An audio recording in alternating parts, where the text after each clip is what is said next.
নমস্কার বন্ধুরা, welcome back to my channel.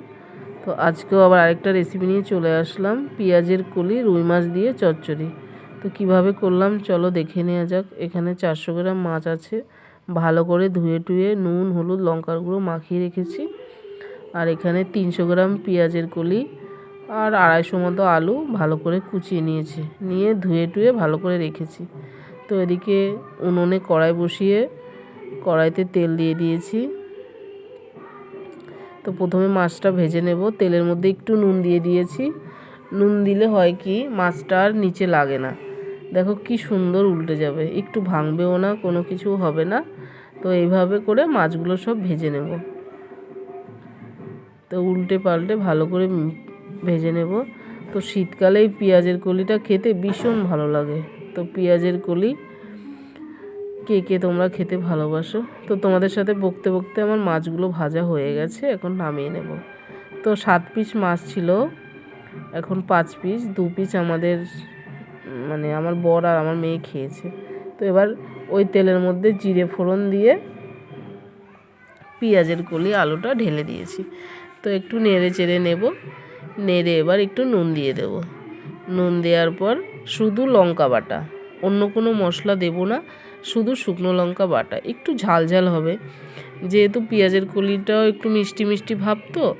তো এটা একটু ঝাল ঝাল হবে, তাহলে কি ভালো লাগবে খেতে। নয়তো দুটোই মিষ্টি ভাব, আর মাছে তো একটু ঝাল ঝাল দিতেই হয়। তো আমরা তো একটু ঝাল খাই দেখে একটু ঝালটা বেশি করে দিই। তোমরা চাইলে তোমাদের পরিমাণ মতন দিতে পারো। আর এবার হলুদ দিয়ে দেবো 1 চামচের মতো। আমি কোনো কিছুই মেপে দিই না, আমি আইডিয়া করে দিই যে এটুকু লাগবে আমার। তো এত বছর তো রান্না করছি, একটা তো আইডিয়া থাকেই। তো এবার ভালো করে নেড়ে চেড়ে নেব, নেড়ে চেড়ে মিশিয়ে নেব। তো এবার বড় সাইজের একটা টমেটো এবার কেটে কুটে ওটাকে দিয়ে দেব। কেটে রেখেছি। তো আর একটু ভালো করে 2-3 মিনিট কষিয়ে নেব। ভালো করে কষিয়ে নিচ্ছি, পুরো তেলটা ছাড়া ছাড়া হবে। আর উনুনে জাল জ্বলছে।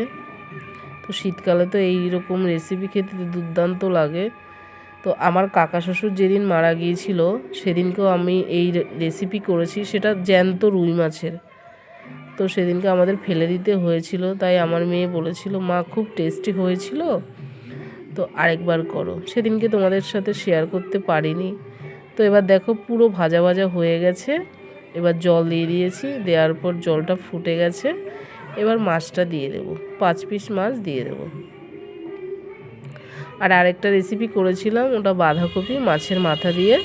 তো আমাদের সকালের খাওয়া দাওয়া শাক আর মাছ ভাজা দিয়ে হয়েছে, আমার হাজব্যান্ড আর আমার মেয়ের। তো আমার মা বেড়াতে এসেছে, আমরা মা মেয়ে আছি, খাওয়ার বাকি। তো এই তরকারিটা হলে আমরা খেয়ে নেব। তো খুব টেস্টি হয়েছিল। যাই হোক, তরকারি হয়ে এসেছে, বকতে বকতে তরকারিও হয়ে গেল। আমি আজকে এই তরকারিটা ঢাকা দিইনি, হালকা করে আঁচে হয়ে যাবে। তো ভাজতে ভাজতেই তো তোমার আলু পেঁয়াজ কলি অর্ধেকটা সিদ্ধ হয়ে গেছে, তো ঢাকা দিতে হবে না। মিনিমাম 10-15 মিনিট এরকম নেড়ে চেড়ে তরকারিটা নামিয়ে নিলেই হবে।